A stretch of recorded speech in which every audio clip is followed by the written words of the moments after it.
سورۃ الاحزاب آیت نمبر 36۔ سورۃ الاحزاب آیت نمبر 36۔ وَمَا كَانَ لِمُؤْمِنٍ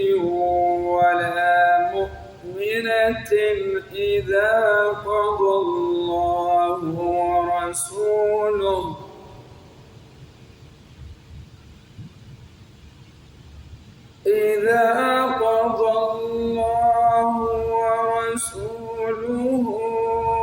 أمرا أن يكون لهم الخيرة من أمرهم، اور جب اللہ اور اس کا رسول کسی بات کا حتمی فیصلہ کر دے تو نہ کسی مومن مرد کے لیے گنجائش ہے نہ کسی مومن عورت کے لیے کہ ان کو اپنے معاملہ کا کوئی اختیار باقی رہے۔ وَمَن يَعْصِ اللَّهَ وَرَسُولَهُ فَقَدْ ضَلَّ ضَلَالًا مُبِينًا، اور جس کسی نے اللہ اور اس کے رسول کی نافرمانی کی وہ کھلی گمراہی میں پڑ گیا۔ یہ آیت کریمہ چند ایسے واقعات کے پس منظر میں نازل ہوئی جن میں نبی اکرم صلی اللہ علیہ وسلم نے اپنے بعض صحابہ رضی اللہ عنہم اجمعین کے لیے کسی خاتون سے رشتہ دیا،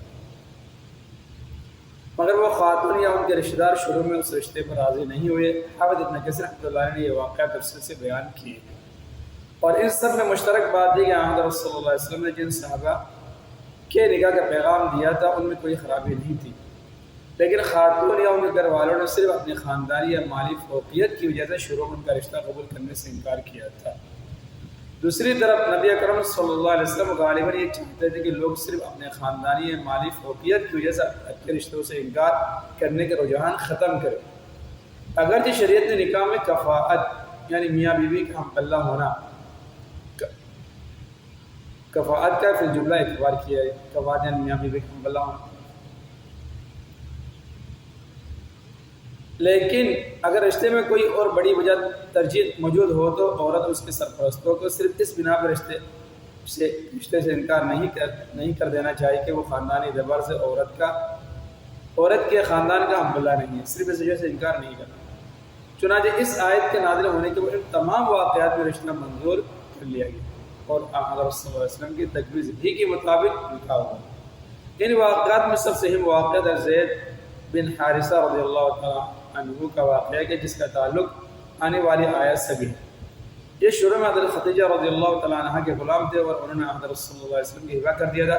آپ نے انہیں آزاد کر کے اپنا منہ بولا بیٹا بنا لیا تھا۔ چنانچہ آپ نے اپنی پھوپھی کی صاحبزادی حضرت زینب بنت جحش رضی اللہ تعالیٰ عنہ سے ان کے نکاح کا پیغام دیا۔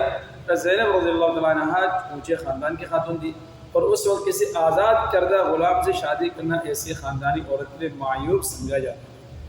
اس لیے انہوں نے شروع میں انکار کیا۔ اس پر یہ آیت نازل ہوئی، جس کے بعد انہوں نے یہ رشتہ منظور کر لیا اور پھر حضرت زید بن حارثہ رضی اللہ تعالیٰ عنہ سے ان کا نکاح ہو گیا، جس کا مہر خود حضرت صلی اللہ علیہ وسلم نے ادا فرمایا۔ آیت کریمہ اگرچہ ان واقعات کے پس منظر میں نازل ہوئی لیکن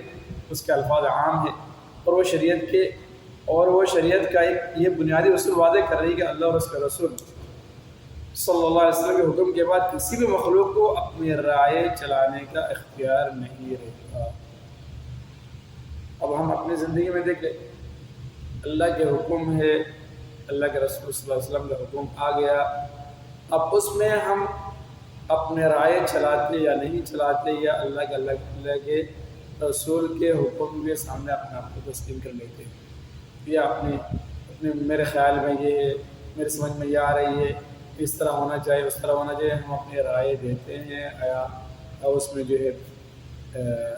باتیں نکالتے ہیں، وجوہات نکالتے ہیں یا سر تسلیم خم کر لیتے ہیں، تو دیکھنے سے نتیجہ نکل آئے گا۔ کتنے معاملات ہیں جہاں اللہ کے رسول کا حکم ہمارے سامنے ہے اور ہم نے اپنی کسی انا کی وجہ سے کسی اور وجہ سے اس کا ہم نے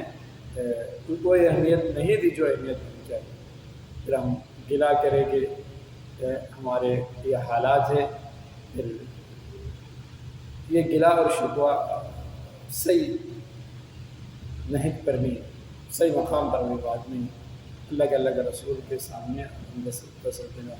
سر تسلیم مقام کر لے، پھر اس کے برکات اللہ کے کاموں میں اکثریت یہ کہ حکمتیں ہوتی ہیں، اللہ کی حکمت بعد میں ظاہر ہوتی ہے، جو ضابطہ ہے اللہ ماشاء اللہ۔ ضابطہ یہ کہ اللہ کے ہر کام میں اللہ کے حکم کے سامنے حکمت ہے، اس میں خوشیدہ ہوتی ہے، اور ان حکمتوں کا ظہور بعد میں آہستہ آہستہ ہوتا ہے، انسان کہنے پر مجبور ہو جاتا ہے اس میں یہ حکمتیں دی اور اسی میں خیر تھا۔ اللہ تعالیٰ ہمیں صحیح فہم عطا فرمائے، صحیح سمجھ عطا فرمائے۔